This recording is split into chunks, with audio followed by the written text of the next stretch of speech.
My name is Tim LaSalle, and I am been an individual involved in research and practice agriculturally for my whole life. I come from a conventional farm, very high chemical input, high yield approach. But over the course of my lifetime, I have seen globally in over 100 countries the kind of pressure and stress that system, that high input, high carbon emitting process of agriculture has damaged our environment and damaged our future. That caused me to ask the very critical questions, is there another way? And there truly is. It's called regenerative agriculture. One of the things that humanity, I think, is struggling with is to understand we're on a very short timeline with the issue of climate. And there's no real way out of it, even with our heavy emphasis to try and reduce our carbon dioxide emissions. There's no way that people are understanding that we can reduce our legacy levels of carbon dioxide from the atmosphere. The fact of the matter is, though, there is a way, and that's photosynthesis. Photosynthesis takes a tremendous amount of carbon dioxide out of the atmosphere every single year that we get those green leaves on plants growing and developing. What we've learned scientifically is we can capture that carbon and keep it in the soil for 100 to 1,000 years, depending on the biology, depending on the root depth, and depending on the practices we use agriculturally. We actually can sequester 100% of the carbon dioxide emissions we currently emit. And this has to be done for civilization's purposes. Regenerative agriculture is our only hope for a future, but it also is going to give us so many ecosystem services, including water, including better and more fertile soils, including increasing biodiversity and the health of ecosystems.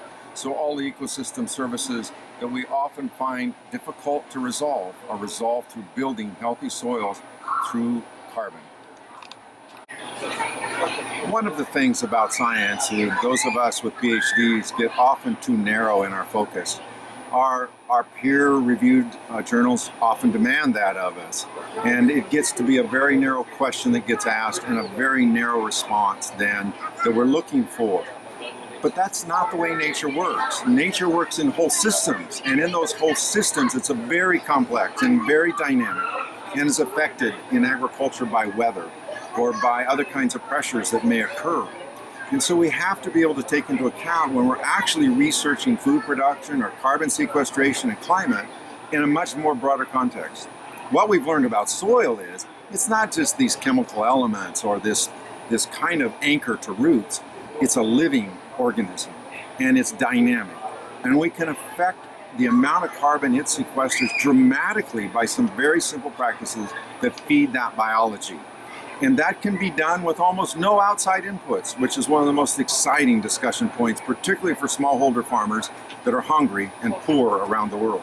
But it also works for larger, more commercial farms globally. And that, to me, is some of the most exciting news that we have. It's some of the most exciting research that's now going on. And some of this research is telling us we can sequester all of the carbon dioxide we're emitting today and return it to the soil from whence it actually originated.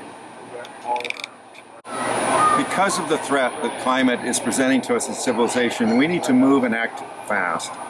That means each one of us need to be involved in how we sequester carbon, and that means our food choices matter.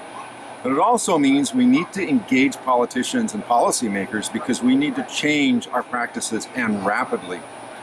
Part of this has motivated me to work with a university here in California, Chico State University, that has a Center for Sustainability that is housing an initiative for regenerative agriculture. And we're working with industry, with farmers, we're working with other universities, and we're going to be doing some basic research on regenerative agriculture to help substantiate what the early research is indicating on the amount of carbon that can actually be sequestered. We're also going to be helping educate farmers, but we know we need to communicate to policymakers because the change needs to happen rapidly. So join with us at Chico State University and for the Initiative for Regenerative Agriculture and help us launch this globally with your university, with your farmers groups, with young people where this matters more because they're the ones that will be facing the particular crisis that's happening already. Regenerative agriculture is pretty simple. It's really about building the system. Many times we talk about regenerating a degraded soil system. sometimes it's actually building soil that wasn't there before. And what we've learned, and I learned back in the 80s in Central America with Roland Bunch, who was telling me he could build soils at 1 inch a year, and he said, no textbook says you can do that. Later he confessed they actually were building them much more rapidly. And where you have a lot of rain, that potential is huge.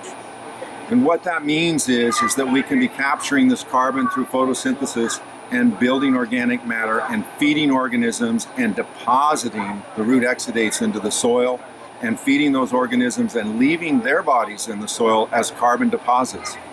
That all is part of their food chain. It's all a part of cleansing the atmosphere and giving us more oxygen at the same time. So it's a tremendous system when we cooperate with nature and support her in the natural processes that she designed many billions of years ago, and we're only learning now how to work with more effectively. It's an exciting time for us. Regenerative agriculture is our future.